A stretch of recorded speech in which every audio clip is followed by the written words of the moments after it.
नमस्कार.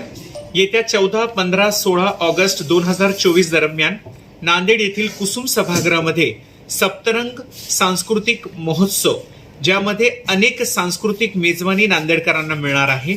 यावर्षी पोवाडा स्पर्धा, संगीत स्पर्धा, आंतरशालेय वक्तृत्व स्पर्धा व भव्य लावणी महोत्सव, शास्त्रीय नृत्य आणि त्यासोबत उपशास्त्रीय नृत्य, फिल्मी, लोकनृत्य, लोककला, संगीत, वाद्य असा भरगच्च कार्यक्रम असलेला सकाळी 10 ते सायंकाळी 10 पर्यंत हा कार्यक्रम 2 मंचावरून कुसुम सभागृहामध्ये चालणार आहे. या कार्यक्रमाची विशेष बाब म्हणजे यावर्षी विशेष तृतीय पंथ्यांचं सांस्कृतिक कार्यक्रम आपल्याला 16 तारखेला पाहाव्यास मिळेल. त्यासोबतच 3ही दिवस पारलिंगी समुदायातील विविध व्यक्तींचे प्रदर्शनी व स्टॉल अशा त्या ज्या काम करतायत, ज्या काही खाद्यपदार्थ वस्तू त्या तयार करतायत, त्यांची प्रदर्शनी व विक्री 3ही दिवस तिथे राहणार आहे.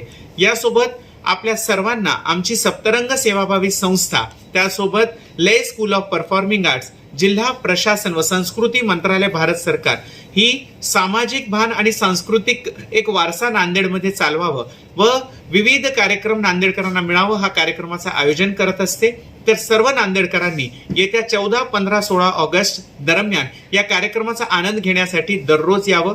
विशेषतः दररोज सायंकाळी 5 ते 10 वाजता लावणी महोत्सव नांदेडकरांसाठी असणार आहे. याचाही आनंद नांदेडकरांनी नक्की घ्यावं. आणि महत्वाची बाब म्हणजे समाजामध्ये काही आयकॉन राहावेत, समाजामध्ये काही उदाहरण यावे म्हणून पारलिंगी समुदायामधील आम्ही किन्नर अस्मिता पुरस्कार सुद्धा देणार आहोत. त्यासोबत सत्कार मूर्ती आहेत, वैद्यकीय सेवा, प्रशासकीय सेवा असे वेगवेगळे जे सेवा करतायत त्यांना देतोय. आणि महत्वाचं बाब म्हणजे या कार्यक्रमामध्ये आचार्य महामंडलेश्वर लक्ष्मीनारायण त्रिपाठीजी हे 16 तारखेला उपस्थिती दाखवत आहेत. त्या नांदेडमध्ये येतात, हे आमचं खूप मोठं लाभ आहे, भाग्य आहे. आपण सर्वांनी त्यांना पाहण्यास, ऐकण्यासाठी नांदेडकरांनी प्रतिसाद द्यावा. धन्यवाद.